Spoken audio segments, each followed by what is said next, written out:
You're listening to Good Mic Work Commentaries, hosted by Greg Morgan, a pro wrestling podcast for adults, discussing the fun, wild, and sometimes insane world of professional wrestling.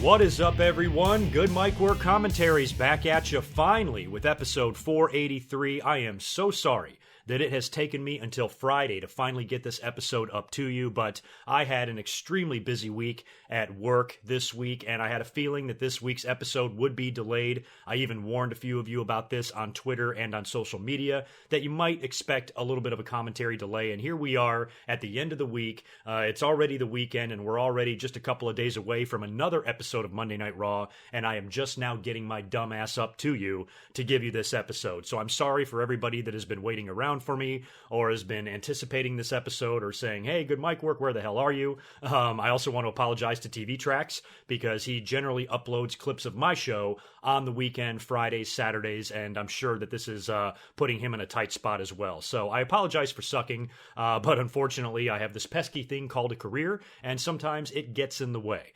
But nonetheless, I'm here, better late than never, and I'm not going to be stupid enough to say that this is going to be a short podcast, because we all know what happens whenever I say that, but I do intend for it to be short, because when you look back at this past week's Monday Night Raw and SmackDown Live shows, they were kind of lackluster. We had another one of those kind of semi-boring, lackluster, uneventful, forgettable weeks of TV, because we're in this weird in-between time, between Rumble and Mania, when we have these two kind of throwaway pay-per-views that we have to get on the other side of. And once we get through those, then I think it's going to get real fun, and it'll start cooking real hard leading into WrestleMania, and we'll have some really fun weeks here on the Good Mic Work channel. Right at the beginning of March, probably right after the Fastlane pay-per-view, I will come up here and do a separate video informing you guys of what you can expect from me during WrestleMania week. I have got a shitload of things planned.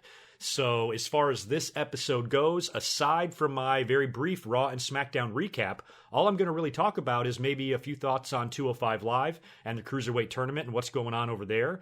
Other than that, we've got a new Hall of Fame inductee announced. We have a very interesting Hall of Fame rumor to discuss. We have a WWE release. Rich Swann is no longer with the company. Dolph Ziggler has re-signed with the company. And big news coming out of WWE as it relates to the brand split. And apparently right after WrestleMania, starting with Backlash, WWE is going to go back to the dual-branded pay-per-view format. So we'll get into all of that a little bit later on. I'll probably briefly roll through Raw and SmackDown, and then we'll talk about that stuff at the end. Some of you may have noticed that I have a little bit of a new intro here on YouTube. I got a couple of intros made because one thing that has been bothering me about my podcast episodes that I have on my website for download and on iTunes and Stitcher Radio and wherever the hell else I am available is that I don't have any really intros or outros or anything like that.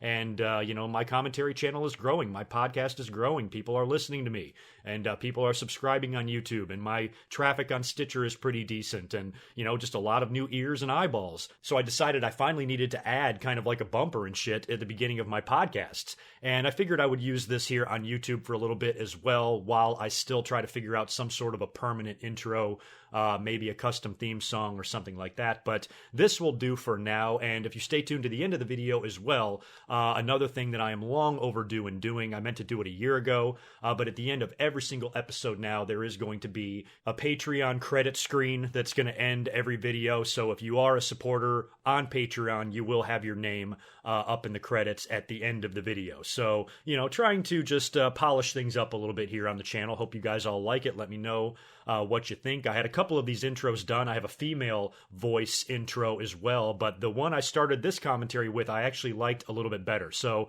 other than that, I'm not going to really bore you guys with plugs. You know the deal. Visit GoodMicWorkCommentaries.com. Follow me on Twitter at GoodMicWork. And support the show on Patreon and all that crap. Links to everything that I normally plug are right there in the description below, so take a look if you would like to support or check out any of my other social media pages or channels or anything like that. As far as this past week's Monday Night Raw goes, I believe that was the February 12th edition. We didn't have too much going on. More Elimination Chamber stuff. We might as well start with that. The show opened up with a John Cena promo, and he came out there and cut a very typical John Cena promo. and he was then interrupted by The Miz. The two of them traded insults and jabs. They've had a long rivalry, of course, that has spanned a couple of different WrestleManias. They got into some of that. And both men are proclaiming that they're going to win the Elimination Chamber, of course, and John Cena it's going to be his destiny and all that shit. Well, anyway, after some arguing back and forth, John Cena winds up challenging The Miz to a match, but he doesn't challenge The Miz for the Intercontinental title. He challenges him to a one-on-one match where the stipulation is the loser will enter the Elimination Chamber first in a couple of weeks. So that match opened up Raw, John Cena versus The Miz. As far as star power goes, not a horrible match to open Raw with, but, this was a match when I was watching it. I was even up doing a live reaction on Monday night. I came up and watched Raw with all of you guys. We just hung out and watched the show together, and I stayed up and for another maybe hour or two after that and talked to you guys on YouTube. But as I was watching the match, I was saying, I'm like, this is going to be a Cena victory here all the way. At the end of the day, it doesn't matter who enters first, because don't forget, it's not just one guy. There's going to be two guys, and now possibly even three that we'll talk about in a minute, that are going to start the match. So Miz is not going to be the only guy at a disadvantage here. And who knows, they might do some shit next week on Raw where John Cena loses a match and he has to enter second. Who the hell knows? But John Cena got the win there. I think he won. Did he win with a Super AA? I forget. He ended up beating The Miz somehow. In other Elimination Chamber news, we had a Kurt Angle promo where he talked about Ronda Rousey being at Elimination Chamber to sign her WWE contract in the middle of the ring. So you know that Stephanie is going to be involved there. I'm sure she will be in the ring if they are going to do something with Stephanie and Ronda Rousey at WrestleMania, whether it be a mixed tag or whatever. That will probably be kicked off at the Elimination Chamber. And I found this to be a huge relief, because I've been talking about the women's division in the past couple of commentaries now, especially with Asuka and WWE making us all assume that she's going to be challenging the Raw Women's Champion, when I've been saying that the match you want to do is Charlotte versus Asuka, and I have no doubt that they're going to do that. They wouldn't be stupid enough to not do it. So I would guess that after the Elimination Chamber, we're going to get some sort of a challenge there from Asuka to Charlotte on the SmackDown brand. Or maybe that might even take place after Fastlane and we have to wait a little bit longer. But as far as Ronda Rousey goes, we'll finally see her again in the ring at the Elimination Chamber. I'm really interested to see what kind of a reaction she gets from the crowd, because since she showed up at the Royal Rumble, there's been a lot of debate. We all know that. I came out and defended,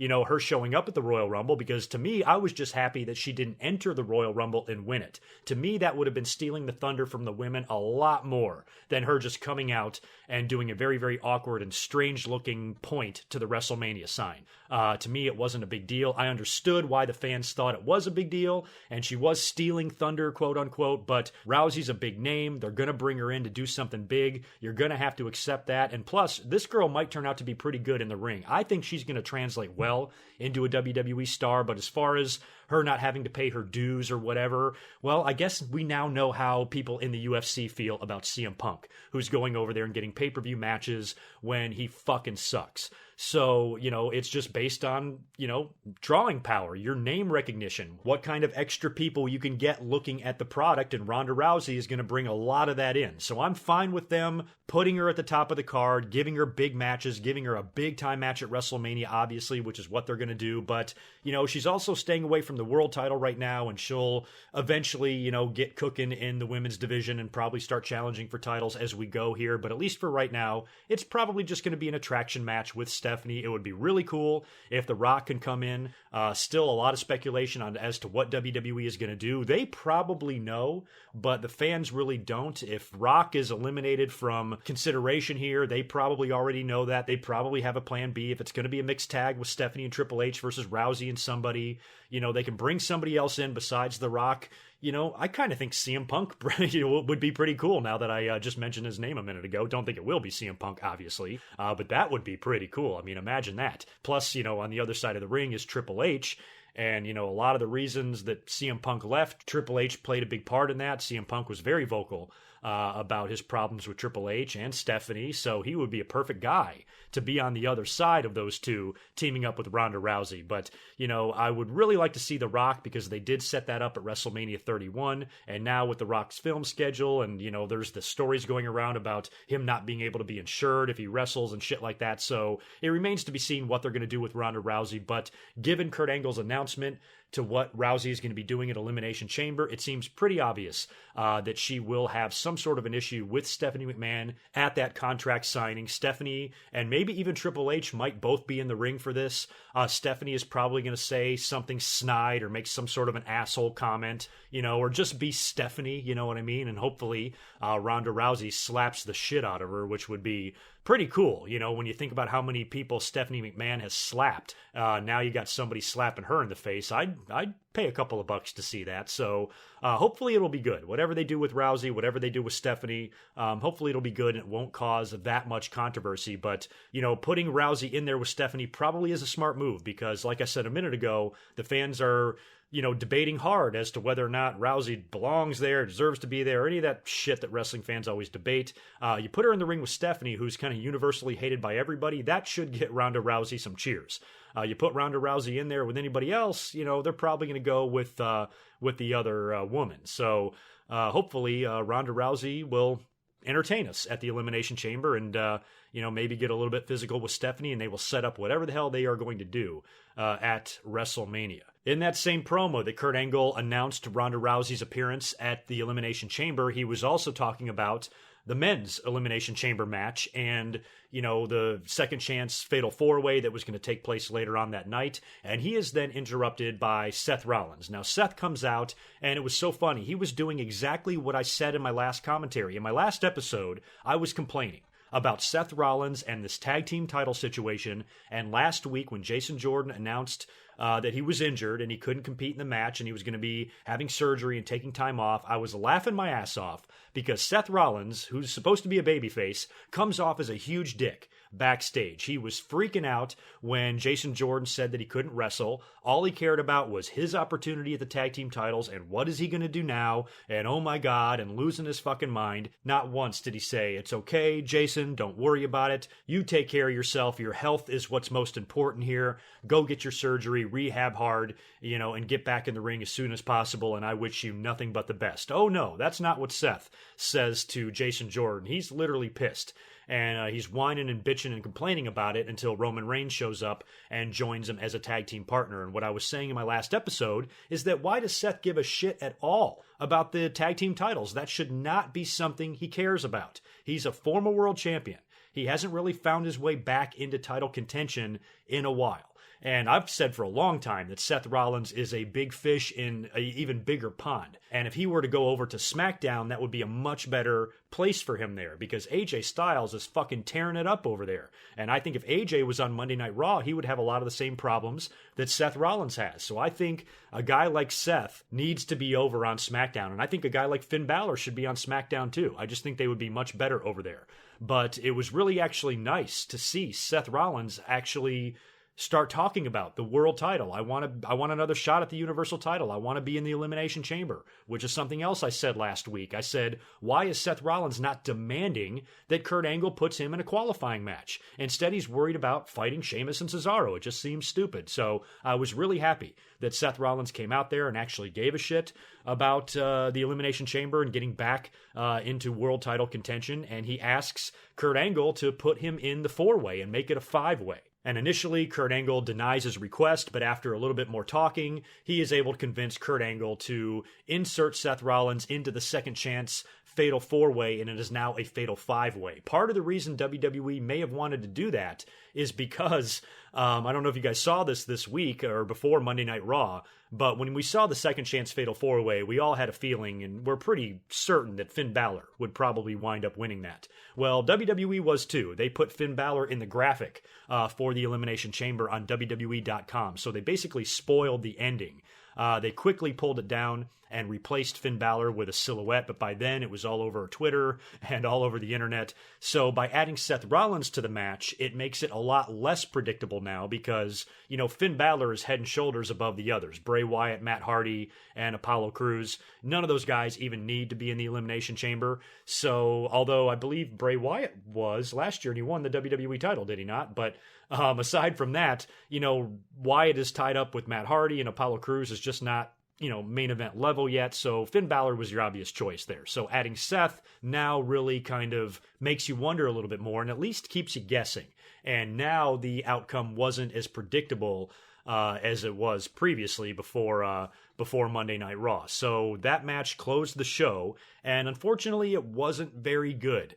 We never got a winner in this thing. What wound up happening is that Finn Balor and Seth Rollins had a double pin on Bray Wyatt. I think they powerbombed him off the top rope or something like that. They both laid on top of him, and the referee counted 3. I don't even remember if the match was very good. I think it was okay.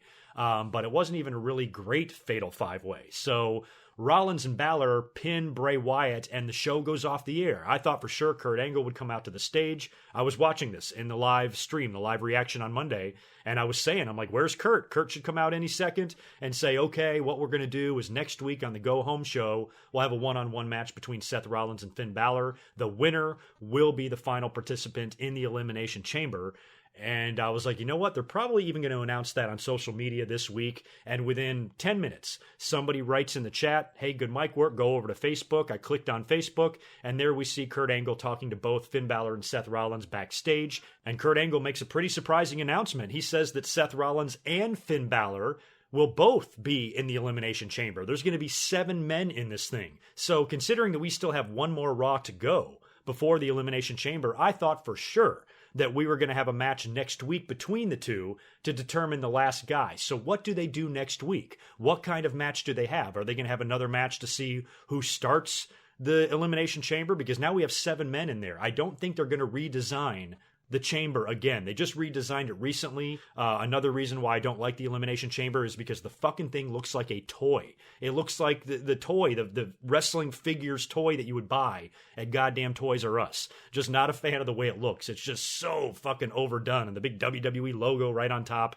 and just ugh. So I can't see them redesigning it to put a 5th pod in there. So I think what's going to wind up happening is it's going to start off with 3 guys, and it's going to start off as a triple threat. Although, since next week we still have one more Raw, WWE might want to throw an 8th guy in there. That is possible. Maybe they do make it 8 men. Maybe somebody else gets in next week and they put, a pod facing the hard cam and another pod directly across from it with its back to the hard cam. I don't know. They could add 2 more pods here and have 2 guys start the match.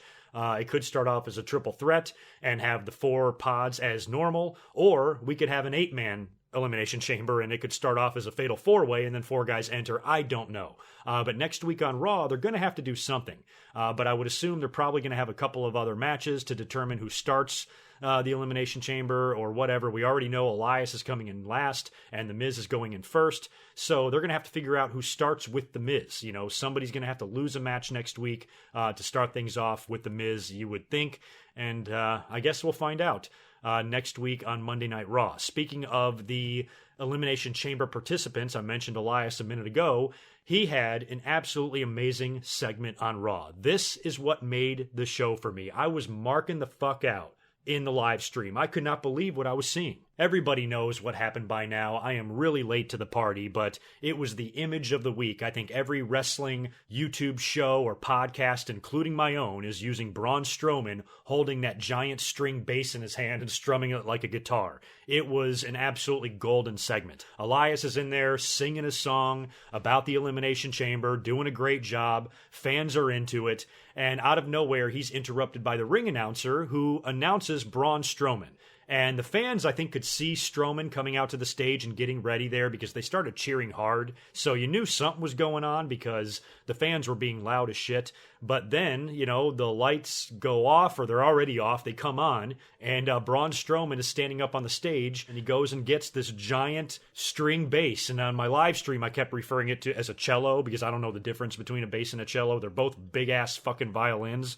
But he picks this enormous thing up and just starts playing it like a guitar, and I damn near pissed myself with laughter. And the poor thing didn't hold up at all. He broke the strings off of it almost immediately, but then proceeded to sing. Braun Strowman sang, and it was fabulous. Heck of a voice on that guy. Sounds kind of like a country singer.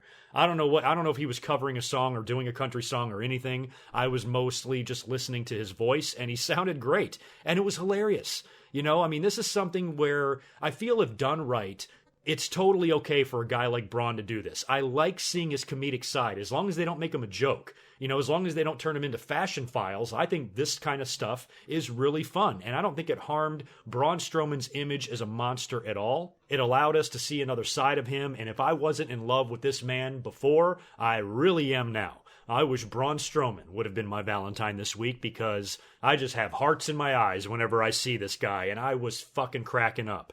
So eventually he comes down to the ring to start brawling with Elias, and he gets him all the way up on the ramp, goes and picks up the big base, which obviously and hopefully was heavily gimmicked. I think it was probably just made out of fiberglass or something like that. And he lifted it up over his head and smashed Elias strings first right down on his back. The damn thing explodes and shatters all over the entrance ramp there, and he just completely decimated poor Elias. But it was a great segment. I mean, of everything we saw on Monday Night Raw, that's what I enjoyed the most. That's what I enjoyed the most of the entire week of WWE TV. That was, you can't get good mic work to mark out very often, but that was doing it for me. I mean, Braun Strowman, to me, reminds me of how I felt about the Shield years ago. Remember when I used to be such a big Shield supporter and a big Shield fangirl? I just loved those guys together. And this Braun Strowman kind of gives me that same feeling. I just think he's fucking fabulous. And I've been saying it for weeks. I would be perfectly fine with WWE, giving Strowman the nod at WrestleMania. Look at what they have done with this guy. I mean, he's more over than Roman Reigns, and I'm a Roman Reigns defender. I think the fans are crazy sometimes when they go so out of their minds over Roman Reigns. But even I can't, I can't ignore how over Braun Strowman is compared to Roman Reigns. I mean, the fans love this guy, and he's a heel. Roman Reigns is a babyface, and he's shit on every week. And Roman Reigns is already a made man. He's headlined multiple WrestleManias. He's been the runner-up or the winner in like 5 straight Royal Rumbles. He retired, maybe, the dead man. He's a made man. He doesn't need any more making. He doesn't need to be, he doesn't need to be launched. He's already been launched like 4 times. So why don't you launch Strowman? Put Strowman in there with Brock and have Strowman beat his ass and win the title. But unfortunately, WWE, I think, really wants to do that Roman Reigns and Brock Lesnar match, which is a match that I'm not totally against. I actually do want to see it. I thought they had a good match at WrestleMania 31. And aside from a couple of run-ins on TV, it's not a match that we've been seeing a lot. And we haven't got a one-on-one match between those guys in 3 years. So I'm actually okay with that match. But, I might almost want to see Strowman have that match more, because I think that could be a big victory for him. He lost to Brock clean back in September at No Mercy, and Brock is the only guy that's made Braun Strowman look human since last year's Fastlane when Roman Reigns beat him. And I just think this is your chance, I mean, how many times do I have to say it? 2 is better than 1. Hogan, Warrior, Brett, Shawn, Austin, Rock, now you can do Roman and Strowman on Raw. I just think it would be great. But Braun Strowman's performance in recent weeks, to me, and months for that matter, to me has been off the charts, and I think he deserves to be a top guy in the company. So I'll stop beating that dead horse. I know I've said that for like 3 or 4 weeks in a row now as it relates to Braun Strowman, but I just think the guy's money. As far as what else we saw on Monday Night Raw, we saw Roman Reigns have a pretty decent but pointless match with Sheamus. This was just a filler match for Roman Reigns. Look at that. Roman Reigns was involved in a match that meant absolutely nothing on Monday Night Raw. This is the guy that's supposed to go on to WrestleMania to defeat Brock Lesnar for the title, but he's not being pushed like it. He's just in a random-ass match. Again, Braun Strowman looks like the guy that WWE is pushing here. He played a goddamn guitar the size of a car on Monday Night Raw. The guy's insane. And here Roman Reigns is having this just random-ass match with Sheamus. Sheamus and Cesaro are a tag team. Roman Reigns has got no business doing anything with these guys. And if he couldn't think of something for Roman Reigns to do, just leave him off the show. What's wrong with that? If you want to give the live crowd Roman Reigns, you can do that. You can have a dark match. He can wrestle after the show or something like that. He doesn't need to be on TV every week. Everybody says, how come wrestling isn't as great as it used to be? Because back in the 80s, when you had 1 hour of WWE Superstars and 1 hour of Wrestling Challenge, you didn't see everybody every week. You could go 3 weeks, 4 weeks at a time before you saw Jake the Snake Roberts or something like that. It wasn't every single week. They just have to have a match for no fucking reason. And so I know Roman Reigns is a top star and he has to be on the show, so write something meaningful for him to do. Instead, him and Sheamus went out there and beat the hell out of each other in a match that we're all going to forget in 7 days. So didn't really understand the point of that match, but when I was watching it, it wasn't really horrible. Those two guys, their styles are not that great, and they're not the type of wrestlers that fans, generally enjoy watching matches of. But I think all in all, they still did a pretty good job in that match. We had some women's matches as well. We had Bayley taking on Sasha Banks in a one-on-one match. The two BFFs or whatever are fighting each other. Sasha Banks wound up losing to Bayley with a super Bayley to belly. I think she hit her with like a second rope, suplex there, got the pin on Sasha in a pretty decent match. Both women were spent when it was over, and they were both attacked after the match by Nia Jax. So it looked like they were about to shake hands or hug or some shit, and Nia jumped in the ring, beat the shit out of both of them. And of course, Nia Jax has the big match with Asuka at the Elimination Chamber. If Nia Jax wins, she will be inserted into whatever women's championship match takes place on the Raw side of things at WrestleMania. Now, in my last episode, I did mention the possibility that maybe Nia Jax could end the streak.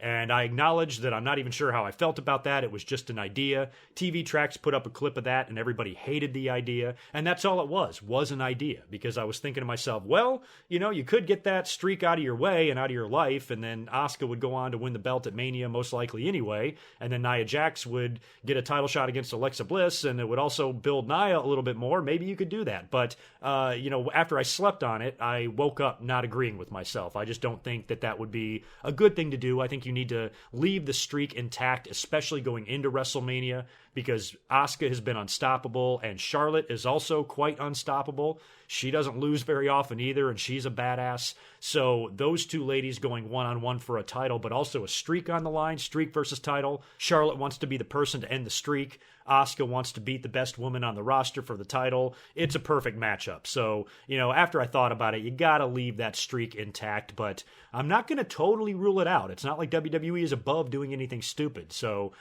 just because I'm hoping that the streak remains intact doesn't mean that it will. Nia Jax could still possibly win that match, but I don't think she really needs to. I still think they can get her into the Raw women's title match without her having to beat Asuka, because if Asuka gets the match, beats Nia, and then Kurt Angle's gonna assume that she's gonna challenge Alexa Bliss, and then Asuka throws him a curveball and says, no, I'm going over to SmackDown to challenge Charlotte. That leaves Alexa without a challenger. So Kurt Angle could appoint Nia Jax as that challenger. So that's probably what we're gonna see there. And speaking of Alexa Bliss, I think she knows that her days are numbered, because she's now trying to find other women to align herself with. And she struck up this weird alliance with Mickie James. Tries to apologize to Mickie James, tries to kiss her ass a little bit. Knowing Alexa being the cute little sexy dirty heel that she is, she's totally full of shit here. She's using Mickie. Hopefully Mickie will realize that. They teamed up on Raw. They had a tag team match against Absolution, and Sonya Deville and Mandy Rose beat them. They even continued the beatdown on the two of them after the match, and they were really working over Mickie pretty good, and Alexa Bliss came in and made the save and helped Mickie up. So right now Alexa is kind of being cool to Mickie, but I'm sure that will eventually blow up in her face at some point. And I guess as far as the Elimination Chamber match goes between the women, you got to keep the belt on Alexa Bliss here. I thought she did a great job in her promo last week. And I'm a fan of hers. I'm warming up to her. She's doing a good job. She's got a great look, an amazing look. We've talked about that. And she's pretty decent on the mic when she wants to be. She's cut some pretty good promos, and she seems very comfortable out there. Her work in the ring could, use a little improvement, but, then again, a lot of the women could use some improvement. But overall, I'm pretty happy with Alexa Bliss and her role on Raw and her role as champion. So I think she definitely needs to go into WrestleMania as champion. No reason to take that belt off of her in the Elimination Chamber, in my opinion. So that's pretty much all that was going on there on Monday Night Raw. The only other news that took place on Raw is that they announced the latest inductee into the 2018 Hall of Fame, and it's none other than Ivory. I could not be happier for Ivory. I always liked Ivory. Ivory was a hell of a worker back then. Back in the 90s, WWE didn't have the greatest women wrestlers around. Just a couple of them were really good and credible, and Ivory was one of them. She's got a long history in the business. She's a former Glow Girl. I mean, Ivory's been around a long time, and I've always been a fan of hers. I thought she was just an awesome person, and she's very smart and very cool, and I just have always been a huge fan of Ivory. The only problem with that is I was really hoping that we were going to get Chyna into the Hall of Fame this year. Not that we still can't. We definitely still could get Chyna in. There's no rule against putting 2 women in. But after this announcement of Ivory, it kind of makes me think that Chyna will not be going in this year, which is kind of a shame. But that doesn't take away from the great career that Ivory had, and that I'm very happy for her. Should be cool to see her go into the Hall of Fame this year. So congrats to her. And there is that story floating around on the internet right now that WWE apparently has considered Jeff Jarrett as a potential inductee to the Hall of Fame this year. And this blew my fucking mind. I'm like, really? You know, not that Jeff Jarrett is not Hall of Fame worthy, and I think that in time, one day, he can go into the WWE Hall of Fame. Yes, he's got some heat with WWE. Yes, there's some bad blood there, but there's been bad blood with a lot of guys that have come back and been inducted into the Hall of Fame. So I think eventually we were going to see Jarrett in, but if this happens this year, this is really surprising. Maybe this is WWE just trying to, you know, help things along, put the final nail in the coffin of what we had always known as TNA. I mean, everybody is there now, from AJ Styles to Samoa Joe. You know, you got Jeremy Borash in the company now. Even Dixie Carter has been featured on the WWE Network. You know, TNA is under new ownership now. You know, they've changed names about 17 times in the last year. They're a fucking mess. And Jeff Jarrett, that kind of founded the company and all that, you know, if they brought him in to put him in the Hall of Fame, it might just be done as a, you know, strategic move there with TNA, you know? I just don't know. I think if Impact wants to make some money, they should just completely rebrand the company totally and just sell WWE their video library. WWE can put it up on the network and feature matches with so many guys that are on their roster currently. It would give Impact a chunk of money, and maybe they could use it to, you know, try to launch the brand, you know, in some sort of a meaningful way. But I don't know. Right now, it doesn't look likely that Jarrett is going to go in. There was even a rumor killer going around online. People are saying, no, it was just a thought. He's definitely not going in, but the story has not gone away. So I am going to, if I had to predict, I would say no on Jarrett, but you never know. I mean, maybe we'll get an announcement in a couple of weeks that he's actually going into the Hall of Fame. That would be pretty crazy. Considering what Jeff Jarrett did in 1999, the way he left and the way his contract was up, you know, the day before a pay-per-view, and then he made WWE give him some money. You know, it was really just money that was owed to him anyway, so he didn't really do anything that wrong. But, you know, he jumped to WCW right after Vince Russo did, and I guess Vince just really was resentful because Jeff Jarrett, he did this a couple of times. He left in 1995, just walked out after a pay-per-view, and then they brought him back maybe 6 months later, and he was there for about 4 weeks, and he was gone again, went off to WCW, and then came back in 1997 and cut a very memorable shoot promo on Monday Night Raw. Still one of the most memorable promos that I can think of from that time period in 1997, and it was a pretty big shock to see him in there saying the things that he was saying, especially about WCW and Eric Bischoff and Hogan and Savage and guys like that at that time in WWE. Wasn't that common. But again, 2 years went by, his contract was up, and he left WWE high and dry again. So I think Vince just got fed up with him and fired him the night that WWE bought WCW and said that you'll never see Jeff Jarrett again. But that was 18 years ago, 17 years ago, whatever it was. And a lot has changed, and Jeff Jarrett has had a lot of personal problems as well. You know, he just went into rehab recently, and it was a WWE-sponsored rehab, so that might have kind of helped spark some of these rumors and move those along. And maybe WWE really wants to help Jarrett. Maybe they think if they put him into the Hall of Fame, this will get him back on track in his personal life. I don't know. Maybe this was a request of Kurt Angle, because Kurt Angle and Jarrett have got a lot of history. I don't know what their personal relationship is, but Kurt Angle has a kid with his ex-wife Karen, who of course is married to Jeff Jarrett. So I'm sure the two have to see each other. There's children involved. You know, these families are kind of intertwined, so to speak, and the whole situation is weird. I don't know what the hell was going on back then in TNA when Jeff Jarrett and Karen got together, and how Jarrett and Angle were able to work together after that. The whole thing, that was even more bizarre than the Lita and Matt Hardy and Edge stuff. And man, I don't even know the full story on everything, but you would think that it had to be incredibly awkward. But maybe Kurt Angle has some sort of hand in this. Maybe it's something that he suggested. I am not the right person to ask if this is going to happen or not. I really don't know. I'm just reading what all of you guys are reading online and hearing the rumors and everything, and nothing is confirmed at all as it relates to Jeff Jarrett in the Hall of Fame. But I guess there is a chance that he could actually go in. So we'll have to wait and see there. Let me know what you guys think about that Jeff Jarrett situation, and do you think he'll make it in or not? Let's move on now to SmackDown Live. SmackDown was just an okay show. They're, of course, building up to Fastlane. Prior to this week's SmackDown, AJ Styles is set to defend his WWE title at Fastlane in a triple threat match against Kevin Owens and Sami Zayn. That match was set up last week by Daniel Bryan, which prompted Shane McMahon this week on social media to change the match again. And he is now making it a fatal four-way match. And there's going to be a match between Baron Corbin and Dolph Ziggler on SmackDown, with the winner getting inserted into the WWE title match in the main event of Fastlane. So we get to SmackDown, and that match, I guess, is going to open up the show. And they show Kevin Owens and Sami Zayn beating the shit out of Baron Corbin backstage. And then they come out to the ring and they get their hands on Dolph Ziggler and they beat the shit out of him.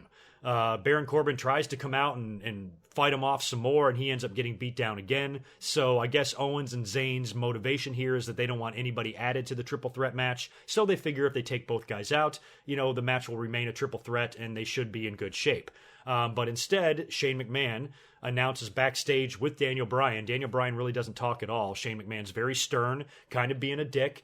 Still that tension between him and Daniel Bryan. That's very apparent on TV. And he says that he's going to change things and he's going to make two matches for SmackDown. He's going to put Kevin Owens versus Baron Corbin, and he's going to put Sami Zayn versus Dolph Ziggler. And if either guy wins, they are going to be inserted into the match after all. So now there's a potential for it not only to be a fatal four-way, but a fatal five-way. And in a way, that kind of spoiled it. It was pretty obvious here that both guys were going to find their way into that match. And that's exactly what happened. Baron Corbin wound up beating Kevin Owens pretty clean with his finisher, and he's in the match. And then in the main event, Dolph Ziggler did defeat Sami Zayn in a pretty good match as well, and now he's inserted into the match. So now it's going to be AJ Styles defending his title against Sami Zayn, Kevin Owens, Baron Corbin, and Dolph Ziggler. So if you notice, on the Raw side of things, we have 7, possibly even 8, who knows by the time we get to the Elimination Chamber, participants in that main event match. And over here on SmackDown, we've got a 5-man title match on that brand. So I think WWE has got all these guys involved to keep everyone kind of guessing as to what they're going to do at WrestleMania, and they're going to wait, until these pay-per-views come and go before they really start making things apparent, which is good because I don't want it to be too predictable here. I don't see any way for AJ Styles to lose this match, however, at Fastlane, and that's fine with me. I don't give a shit if this match is predictable. I really want to see Nakamura and AJ on a WrestleMania stage, and the only way to do that is to have AJ Styles retain here. So I'm sure that he will. Dolph Ziggler is back in the mix here. I've talked about his return to the company and how it just seemed stupid and pointless, and I hated it. He showed up randomly in the Royal Rumble as number 30 and got tossed out, in a very uneventful manner, and now he's just back on TV with no real explanation as to why he forfeited the U.S. title and walked out, just for him to come back and act like nothing changed. In real life, in Dolph Ziggler's personal life, something did change. He actually did re-sign, according to reports, with WWE for another 2 years. They gave him a pretty sweet deal, and he's going to be sticking around. So he's not leaving the company or anything like that. So now he's back in there. It's nice to see him competing for a title, but I don't expect Dolph Ziggler to win the title. And I don't know if he's going to be back challenging for the U.S. title after Fastlane or not. It looks like Bobby Roode and Randy Orton might be headed towards a WrestleMania match or a Fastlane match or whatever. And that might be the next U.S. title feud there, which means I don't know what they have left for Dolph Ziggler to do. Is he going to win the Andre the Giant Battle Royal or something like that? Is he going to do anything of significance at all at WrestleMania? But every time his contract is up and we think he's out the door, he re-signs again. This is the second or third time this has happened. So Ziggler sticking around, I'm not disappointed about it. I'm totally happy that Ziggler's sticking around. But a lot of fans feel that if he were to leave, he could have great success in Japan or on the independent circuit, especially when you look at guys like Cody Rhodes and others who have had a lot of success from after finally leaving WWE. But Ziggler's going to be sticking around, and I don't even know what to say about Ziggler. Same old story with him. Hopefully he can do something significant in 2018. Bobby Roode did have an open challenge, which he basically just offered right to Randy Orton. Randy Orton came out and RKO'd him out of nowhere last week. So they were going to have a U.S. title match this week. They are interrupted before the match even starts by Jinder Mahal, who's talking shit. They're talking about the SmackDown Top 10, and Jinder's making fun of Randy Orton's spot on the list. And Bobby Roode even says, maybe Randy Orton, you're number 9 because people are sick of getting hit from behind by you and attacked. And that's why you're so low on the list.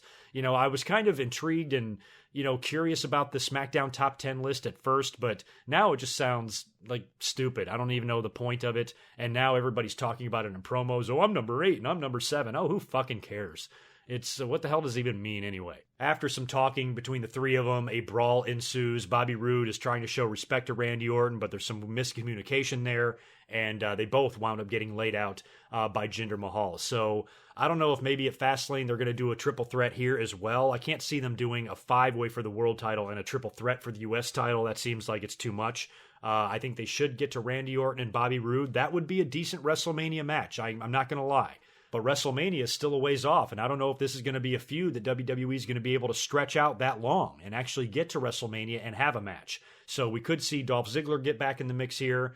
Jinder Mahal, like I said, could be thrown in, and we could have a 3-way, or this might all be building to a big ladder match.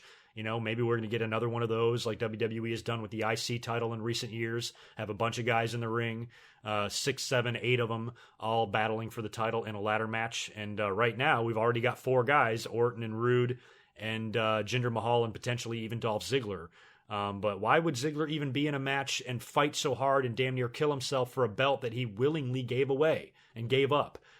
So I don't even know. I don't even know what the hell they're going to do. What do you guys think they're going to do with the U.S. title? Other than that, there wasn't much going on SmackDown. We had a New Day match against Chad Gable and Shelton Benjamin.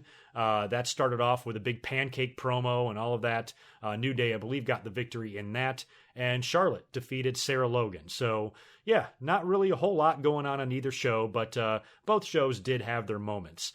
205 Live is still doing pretty well. I'm enjoying the show. I've watched it the past couple of weeks, or at least watched some of it or most of it, and I'm liking Drake Maverick and that whole thing. It seems to be working out. They're right in the middle of the Cruiserweight tournament right now. We had the match that was set up last week between Drew Gulak and Tony Nese, and that one was interesting. Drew Gulak got super aggressive with Tony Nese and beat the piss out of him and wound up winning in very convincing fashion. So I kind of like seeing that. We also have Buddy Murphy, who is now on the 205 Live roster. He made weight by a half a pound. He, of course, was over in NXT previously as one half of Blake and Murphy or whatever the hell they were, NXT Tag Team Champions. And I guess next week he'll be facing Daivari in another first round match. Still no bracket that I have seen. I don't know if one exists, but I'd really like to see a Cruiserweight tournament bracket at some point if there's one floating around out there. And I did also like the little segment where Drake Maverick told Jack Gallagher that no more wearing suits to the ring. I like it. I kind of thought it was cute the first couple of times Gallagher did it, but now I'm kind of over it, and I think it's stupid, and I think it looks horribly uncomfortable. I don't know whose idea that was, but maybe Gallagher was sick of wearing the suit, and this is a good way for WWE to end him wearing that, is just make the commissioner or the GM say no more with the fucking suit. So I'm actually okay with that decision there. And, I'm sorry. And we also had Mark Andrews, a newcomer to 205 Live. Don't know a whole lot about this guy. You guys can fill me in on his history. But he defeated Tozawa in a Cruiserweight tournament match as well. So that's pretty much what we had going on 205 Live. Other than that, before I get out of here, we had a release in WWE. A big part of their Cruiserweight division's past. Rich Swann is gone from the company, officially released. A while back, all of the charges against him were dropped after that altercation with his wife that made the news, that got him suspended so quickly, but I guess WWE didn't really want to bring him back. Maybe he didn't want to come back, I don't know. It was announced on WWE.com that it was a mutual release. Don't know how much truth there is to that. Here in just a few months, we've lost Neville, we've lost Enzo, and now Rich Swann. And speaking of Neville, I don't know the latest on him either. If he is going to come back to the company, it would be really nice if WWE is just keeping this shit quiet and they have him show up somewhere. Maybe he shows up at WrestleMania, prior to WrestleMania, or on the post-WrestleMania Monday Night Raw, to challenge, I don't know, a champion, on the main roster, and instead of going back to 205 Live, maybe he shows up on SmackDown, the Tuesday after WrestleMania and challenges Shinsuke. the newly crowned WWE title holder to a championship match, although AJ, I'm sure, will be getting rematches first. But if Neville winds up resurfacing, I think it would be cool if he just showed up randomly just to show the WWE what kind of a pop this guy would actually get. I think if Neville just appeared somewhere randomly, I think the crowd would lose their shit over it. So we'll have to wait and see what happens with him as well.